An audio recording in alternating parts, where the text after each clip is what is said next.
নমস্কার সকল দর্শক বন্ধুদের অনেক অনেক স্বাগত। আবার আমরা লাইভ ফোনের অনুষ্ঠানে চলে এসেছি, সরাসরি আপনারা কথা বলতে পাচ্ছেন।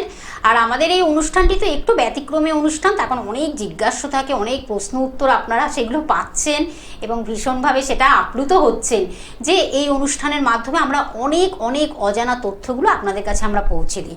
অবশ্যই আজকেও কিন্তু সেরকমই আমরা রেখেছি, আপনারা অধীর আগ্রহে বসে রয়েছেন। আমাদের সঙ্গে উপস্থিত থাকেন ঠিক এই সময় এই দিন যেই ব্যক্তিত্ব আচার্য শ্রী অনির্বাণ রয়েছেন, যিনি কিন্তু আধ্যাত্মিক জগতের মানুষ, যিনি কিন্তু জ্যোতিষশাস্ত্র এবং তন্ত্র সাধনার সঙ্গে যুক্ত দীর্ঘ বছর ধরে, এবং তার সঙ্গে তিনি কিন্তু ম্যারেজ এবং এডুকেশন স্পেশালিস্ট এবং তন্ত্র বিশারদ। এই কারণে বলবো তিনি কিন্তু তন্ত্র সাধনায়, তিনি কিন্তু একটা সাধনা মানে দীর্ঘদিন ধরে মানে তার সাধনার ফলে তিনি কিন্তু মানুষের মনের কথাগুলো কিন্তু অবলীলাক্রমে বলে দিতে পারেন, সেই ক্ষমতা তিনি রাখেন। এবং তার সঙ্গে তিনি কিন্তু একজন বাস্তু কনসালটেন্ট, বাস্তু সম্বন্ধেও তার অগাধ জ্ঞান রয়েছে, এবং তার সঙ্গে সংখ্যাতত্ত্ববিদ, এবং 27 বছরের অভিজ্ঞতা নিয়ে তিনি কিন্তু পথ চলছেন। আর 27 বছর ধরে মানুষ কিন্তু উপকৃত হচ্ছেন। এটা যে কে সে না, মানে 27টি বছর ধরে মানুষের আন্তরিকতা, ভালোবাসা এবং তাদের সফলতা নিয়েই কিন্তু তিনি কিন্তু তিনিও নিজের মনের একটা স্যাটিসফ্যাকশন থাকে না, আত্মতুষ্টি বা আত্মসন্তুষ্টি, তিনি কিন্তু সন্তুষ্ট আছেন যে আমি আমার ক্লায়েন্টদের যারা আমাদের কাছে আসছেন, ভক্তরা আসছেন, তারা কিন্তু একেবারে হাসি মুখে তাদের জীবনটাকে অতিবাহিত করতে পারছেন। নানান দুঃখ বেদনা নিয়ে তো মানুষ আসেন, সেখান থেকে পরিত্রাণ পান মনে হয়, পেয়েই মনে হয় তারা ভালো আছেন, এটাই বলার বিষয়। আজকে সেই ব্যক্তিত্বকে সঙ্গে পাই। এবং আরেকটা বিষয় আপনাদেরকে জানানোর খুব দরকার, যিনি কিন্তু 5ম জেনারেশন অর্থাৎ বংশ পরম্পরায় তিনি কিন্তু এই সাধনায় বা এই যে জ্যোতিষ এবং তন্ত্র নিয়েই তার পথ চলছেন এবং ভীষণভাবে তিনি কিন্তু সাকসেসফুল। আজকেও তাকে আমরা সঙ্গে পেয়েছি, আচার্য শ্রী অনির্বাণ। আর আপনারা আপনাদের নাম, জন্ম তারিখ, সময়, জন্মস্থান জানাবেন, অবশ্যই আপনাদের জীবন সম্বন্ধে কিন্তু জেনে যেতে পারছেন। এটাই কিন্তু আমাদের অনুষ্ঠানের কি বলবো, একটা মহিমা থাকে না, এটাই কিন্তু আমাদের অনুষ্ঠানের মূল কথা। আসুন আমরা এ বিষয়ে জানি। আমাদের সঙ্গে রয়েছেন আচার্য শ্রী অনির্বাণ।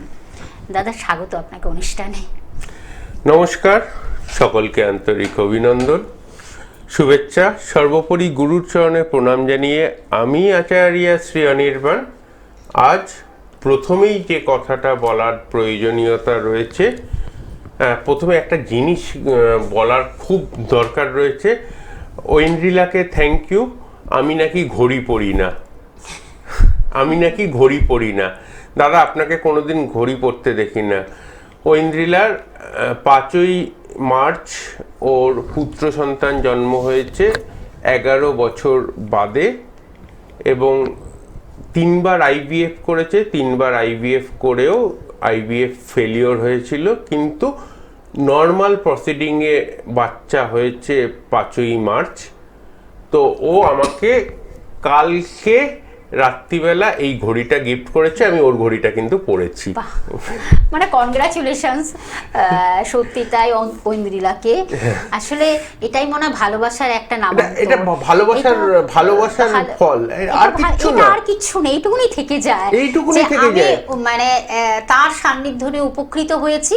এবং তাকে আমাকে একটা সামান্য জিনিস, একটা ঘড়ি, কিন্তু তার জীবনটা যে পাল্টে গেছে, আমার কাছে এটা ঘড়ি হিসেবে এটা আমার কাছে একটা পাওয়া কি রকম পাওয়া, একটা উপলব্ধি। আমি অন মিডিয়ায় আজকে আমি একটা নাম উচ্চারণ করে তার সম্পর্কে বলছি, এবং সেটা আমার কাছে একটা উপলব্ধি এই কারণেই, কারণ এটা আমার কাছে প্রাপ্তি। ঘড়িটা বড় কথা না, বড় কথাটা হচ্ছে তার ভালোবাসা, তার যে আমার প্রতি শ্রদ্ধা, এবং আমার প্রতি তার যে 100% অগাধ বিশ্বাস, যে তিনবার IVF ফেলিওরের পরেও অনির্বাণদা বলেছে নর্মাল প্রসিডিংয়ে বাচ্চা হবে, তো 4 নম্বর বারের বেলা IVF না করে নর্মাল প্রসিডিংয়ের ওপর গেছে। এই যে বিশ্বাস, এই যে ভরসা, এই জায়গাটার জন্য অবশ্যই আমার গুরুর কাছে, মা তারার কাছে আমি কৃতজ্ঞ, যে মানুষ আমাকে দীর্ঘ 27 বছর ধরে বিশ্বাস এবং ভরসা করে চলেছে।